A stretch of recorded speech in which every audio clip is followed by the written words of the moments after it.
ഈ സിബി വർഗീസ് എപ്പോഴാ കൈലാഷായ? അതിങ്ങനെ ഒരു പ്രത്യേക ഒരു ദിവസം, ഒരു തണുപ്പുള്ള വെളുപ്പംകാലം.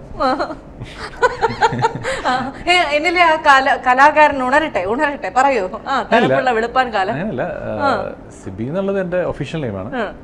എൻ്റെ സ്കൂളിലും എൻ്റെ ശരിക്കും റെക്കോർഡിക്കൽ നെയിമാണ് അത്. കൈലാഷ് എന്നുള്ളത് ഒരു ജസ്റ്റ് ഒരു വിളിപ്പേര് മാത്രമാണ്. പിന്നെ ഞാനത് കൂടുതൽ അതങ്ങ് ഉപയോഗിച്ചു. ആരാണ് വിളിച്ചത്? ഞാൻ തന്നെ വിളിച്ചാണോ കൈലാഷ്? നമുക്ക് ഞാൻ ജനിച്ചത് ഡൽഹിയിലാണ്. അപ്പോൾ വളരെ എനിക്കങ്ങനെ ഡൽഹിയിൽ നിന്ന് ഓർമ്മയില്ല. അപ്പോഴത്തേക്ക് ഞാൻ ഉണ്ടായി കുറച്ച് ദിവസം കഴിഞ്ഞപ്പോൾ തന്നെ അവരിങ്ങോട്ട് വന്നു, എൻ്റെ പേരൻസ് നാട്ടിലേക്ക്. പിന്നെ എനിക്ക് ഡൽഹിക്ക് അങ്ങനെ പോകേണ്ടി ഒന്നും വന്നില്ല. അതുകൊണ്ട് ഇനി ഹിന്ദി അറിയാമെന്ന് ചോദിക്കില്ല, എനിക്ക് അറിയില്ല. അതെ, എനിക്കറിയില്ല, അതുകൊണ്ട് ഞാൻ ചോദിക്കുകയില്ല, പഠിക്കേ വേണ്ട. അവിടെ വെച്ച് ജസ്റ്റ് ഒരു അന്ന് സഹായിച്ച ആരൊക്കെയോ ഇട്ടൊരു ജസ്റ്റ് ഒരു പേര് മാത്രമാണത്. പക്ഷെ എനിക്കത് കുറേ കഴിഞ്ഞിട്ടാണ് ഇങ്ങനെ ഒരു ദിവസം ഫാദറും മദറും ഇങ്ങനെ ആ പേര്, ഇങ്ങനെ ഒരു പേര് ആ സമയത്ത് വിളിച്ചിരുന്നു. പിന്നെ ഇവിടെ വന്ന് പിന്നെ അത് ഇങ്ങനെ ഭയങ്കര മുഴച്ചു നിൽക്കുന്ന ഒരു പേരാണല്ലോ. അപ്പൊ അതുകൊണ്ട് എന്റെ വീട്ടിൽ എല്ലാവരും എസ് ആണ്. എസ് വെച്ച സ്റ്റാർട്ടിങ് എന്റെ കസിൻസും സിമി, സ്മിത, അല്ലെങ്കിൽ സാബു, സിജി, അങ്ങനെ ഒത്തിരി എസ് ഉണ്ട്. അങ്ങനെ അവരുടെ ആ ഗോ വിത്ത് ദ ഫ്ലോ വേണ്ടെന്ന് വെച്ചിട്ടാണ് സ്നേഹ, അങ്ങനെ ഒത്തിരി സ്നേഹിത്, അങ്ങനെ എത്ര പേരുണ്ട്. ഫുൾ എസ് ആണ് പരിപാടി. നിങ്ങളോടൊന്നും ഒരു സ്നേഹമില്ല, കണ്ടാ മനസ്സിലായില്ല. അതുകൊണ്ട് എനിക്ക് അങ്ങനെ എസ് വെച്ചുള്ള സിബി വേണ്ട, കൈലാഷ് മതിയെന്ന്. അങ്ങനെയല്ലേ? അങ്ങനെയല്ല. സിബി എന്ന് പറഞ്ഞിട്ട് മലയാളത്തിലൊരു നല്ല ഡയറക്ടർ ഉണ്ട്, സിബി സാറ്, സിബി മലയിൽ.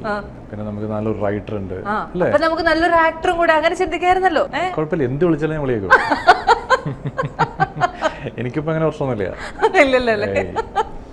കൈലാഷ് ചേട്ടനിൽ ഒരു ബിസിനസ്സുകാരനും കൂടെ ഉണ്ട്, ഒരു സിനിമാ നടൻ മാത്രമല്ല, ഒരു ബിസിനസ്സുകാരനും കൂടെ ഉണ്ടെന്നൊക്കെ വിക്കിപീഡിയ എന്നോട് പറഞ്ഞു. സത്യമാണോന്ന് എനിക്ക് അറിയാൻ പാടില്ല, ഞാൻ ചോദിക്കട്ടെ. ആണോ? അങ്ങനൊന്നുമില്ല. ഞാൻ സിനിമ കൊണ്ട് മാത്രം ജീവിക്കുന്ന ആളാണ്. സിനിമ വരെയൊക്കെ ഞാൻ ചിലപ്പോൾ വായിക്കാറുണ്ട് വിക്കിപീഡിയയിൽ ആരൊക്കെയോ ഇങ്ങനെ ഇടയ്ക്കിടയ്ക്ക് ഇങ്ങനെ അത് റീഎഡിറ്റ് ചെയ്യുന്നുണ്ട്. എനിക്കത് മനസ്സിലായിട്ടില്ല. ഞാനല്ലല്ലോ ഇത് ചെയ്യുന്നത്. എനിക്ക് ചില എൻ്റെ കൂട്ടുകാരൊക്കെ ഉണ്ട്, അപ്പൊ ചില ഇങ്ങനെ എനിക്ക് സ്ക്രീൻഷോട്ടൊക്കെ അയച്ചു ഞാൻ ചിലപ്പോൾ ഞെട്ടിപ്പോവും. അപ്പൊ ഞാൻ ഇത് ഭയങ്കര രസകരമായ പരിപാടികളൊക്കെ അതിനകത്ത് എഴുതി വെക്കാറുണ്ട് ചില ആൾക്കാർ. പിന്നെ ഞാനത് എൻ്റെ ഒരു ഫ്രണ്ടിൻ്റെ അടുത്ത് പറഞ്ഞാൽ അതൊന്ന് ശരിയാക്കി തരണം. അവൻ ഫുൾ ടൈം ഇങ്ങനെ ഈ ഗൂഗിളും പരിപാടിയൊക്കെ ഉള്ള ആളാണ്. അവന് അതൊക്കെ ഡിലീറ്റ് ചെയ്ത് കളയും.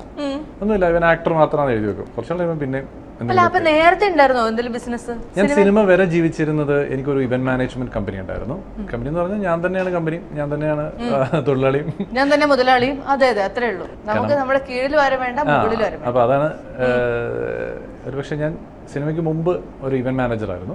അല്ല, അപ്പൊ ചേട്ടാ ഒരു പ്ലാൻ ബി എന്താണെന്ന് ചോദിച്ചാൽ ചേട്ടൻ എന്ത് പറയും? സിനിമ അല്ലെങ്കിൽ മറ്റൊരു പ്ലാൻ എന്താണെന്ന് ചോദിക്കും. ഓ ചേട്ടാ, പ്ലാൻ ബി ചാൻസ് ചോദിക്കും, അതാണ് പ്ലാൻ ബി. എങ്കിൽ സി എന്താണ്? പ്ലാൻ സി വീണ്ടും ചാൻസ് ചോദിക്കും.